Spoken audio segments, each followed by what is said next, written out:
Lawrence Bishnoi इस gang ने ये जिम्मेदारी ली है कि उन्होंने बाबा सिद्दीकी का मर्डर करवाया, उनकी हत्या में उनका हाथ है। तो यहाँ कोई भी बात कहने से पहले ये समझना होगा कि लॉरेंस बिश्नोई किस तरीके से है, किस व्यक्ति की या किस जगह को रिप्रेजेंट कर रहा है ये व्यक्ति। तो बिश्नोई समाज का नाम सामने आता है। बिश्नोई समाज थोड़ा सा अगर पास में जाएंगे तो ये राजस्थान के जोधपुर इलाके और उसके आसपास के इलाके में रहने वाला पर्यावरण प्रेमी समाज रहा है हमेशा से।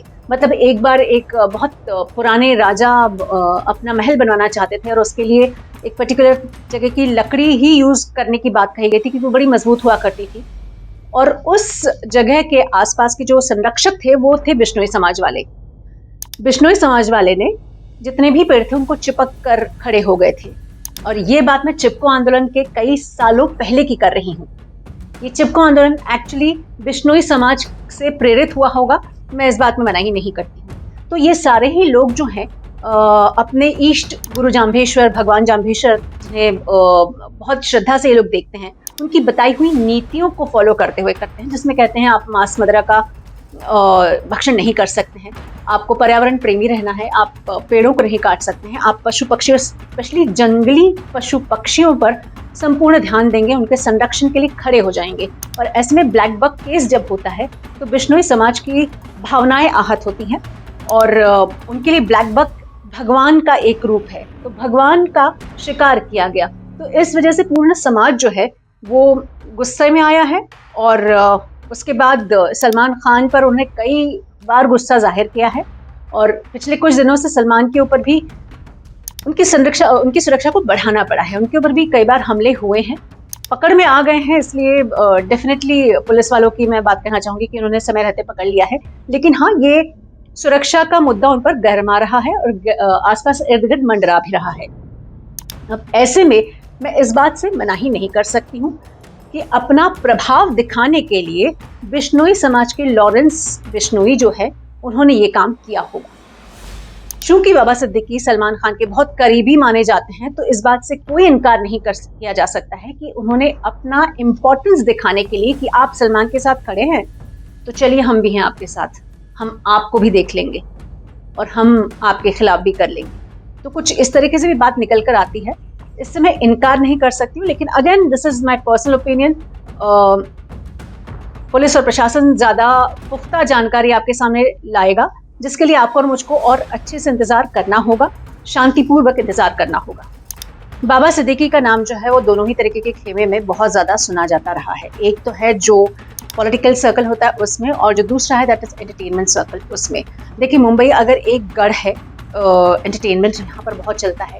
यहाँ की राजनीति का अपना अलग प्रभाव रहा है देश की राजनीति में, और कम से कम लोकल राजनीति में तो इसका इम्पोर्टेंस हमेशा बना रहेगा। Mumbai being the financial capital और बॉलीवुड एंटरटेनमेंट इंडस्ट्री के लिए हब है ये। तो ऐसे में एक नेता का और एक सेलिब्रिटीज़ का आमने सामने आना और साथ में आना कोई चौंकाने वाली बात होनी नहीं चाहिए है। कई बार पॉलिटिकल पार्टीज़ को ज़रूरत पड़ने पर ये लोग दे कॉल द सेलिब्रिटीज़, ताकि उनके जो फॉलोअर्स हैं वो भी बात समझें, वो भी उनकी बात से प्रभावित हों और पॉलिटिकल पार्टीज़ को इस चीज़ का सपोर्ट मिलता रहे, उनके फैंस का सपोर्ट मिलता रहे। तो इस तरीके से हमेशा हैंड इन हैंड चलते रहे हैं। At the same time celebrities भी काम अगर कर रहे हैं तो बेहतर है कि उन्हें बहुत सारी चीज़ों का प्रोटेक्शन मिलता रहे, उन्हें बहुत सारी चीज़ों का सामना ना करना पड़े। इसके लिए किसी पॉलिटिकल लीडर के साथ वो जुड़े रहना कोताही या कोई कम बात नहीं समझते हैं। And it's a hand in hand situation. और जहाँ तक बात है बाबा सिद्दीकी की, वो इतने इम्पोर्टेंस इसलिए रखने वाले शख्सियत बने हैं, वो कई सारे बड़े बड़े सेलिब्रिटीज़ से बहुत क्लोज रहे हैं, चाहे वो शाहरुख खान हो, सलमान खान हो, संजय दत्त हो, for that matter Shilpa Shetty भी उनके सर्कल में बहुत आना जाना उनका रहा है। अभी भी कुछ एक ऐसे हीरोज़ हैं जो नए हीरो हैं लेकिन उस सर्कल में आते जाते रहे हैं। तो इस तरीके से सेलिब्रिटीज़ का उनके पास आना जाना मिलना ये कोई नई बात नहीं है।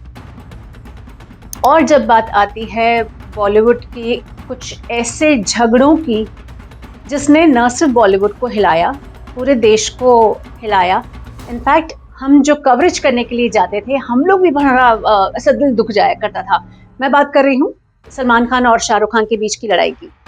एक दिन ऐसी न्यूज़ आती है जब सलमान और शाहरुख के बीच में मनमुटाव हो जाता है। और ऐसे दो कद्दावर एक्टर्स का साथ में ना होना या दोनों का खेमे में बट जाना बहुत अच्छी साइन बिजनेस के लिए भी नहीं हुआ करती थी, क्योंकि इसके फैन उसके फैन आपस में मिल जाएं तो क्या ही मजा आ जाए और क्या ही बिजनेस हो जाए।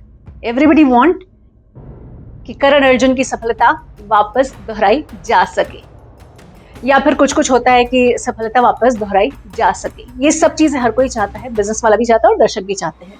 तो ऐसे में बाबा सिद्दीकी का इन दोनों को एक प्लेटफॉर्म पर लाना और चलो दोस्ती कर लो और दोस्ती हो गई तुम दोनों की, ये कहना बहुत बहुत इंपॉर्टेंस रखता है बॉलीवुड की हिस्ट्री के लिए भी।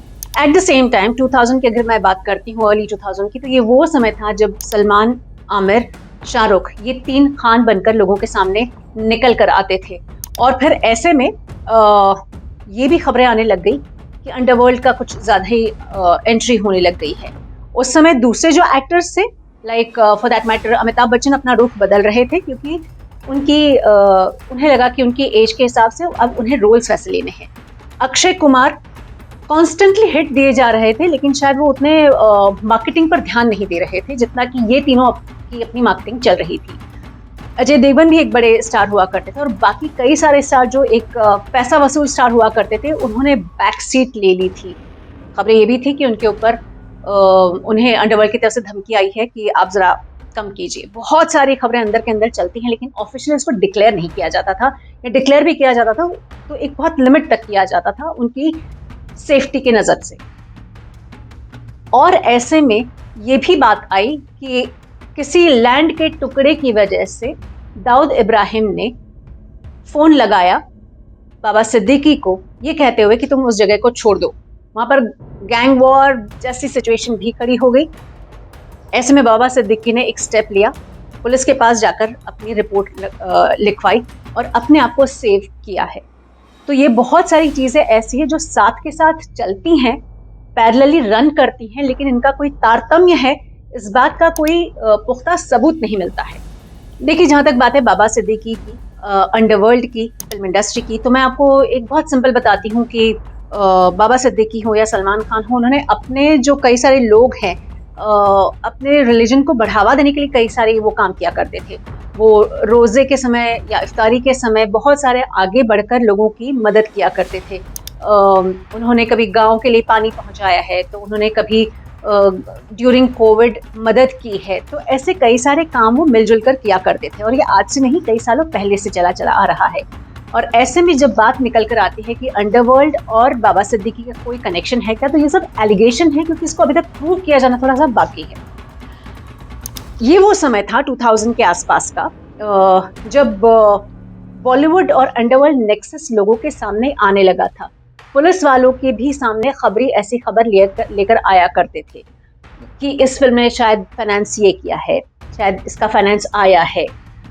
ये वो समय था जब इतना सिलसिलेवार और परंपरागत तौर पर जो फाइनेंस कर देता था उसी का नाम आगे आ जाया करता था। आज के समय की तरह नहीं था कि कोई कॉर्पोरेट वर्ल्ड आ रहा है जो इतने पहले हम इतना परसेंट देंगे फिर उतना परसेंट देंगे, और इस तरीके से फिल्म बनती थी। सिलसिलेवार उसका सब अकाउंटिंग किया जाता था। उस समय जो पैसा दे रहा है उसका नाम आ जाया करता था, आसान हुआ करता था, क्योंकि उस समय की परंपरा ये हुआ करती थी। ये वो समय था जब आपको बहुत बार दूसरे व्यक्ति का नाम लेकर फाइनेंस कर दिया जाता था और बाद में मालूम पड़ता था कि ये अच्छा उनकी तरफ से पैसा आया हुआ है, ऐसी खबरें आ रही हैं। तो एलिगेशंस तो हाँ बाबा सिद्दीकी पर भी लगे हैं, लेकिन प्रूफ करना थोड़ा सा शायद उस समय नहीं पॉसिबल हुआ होगा।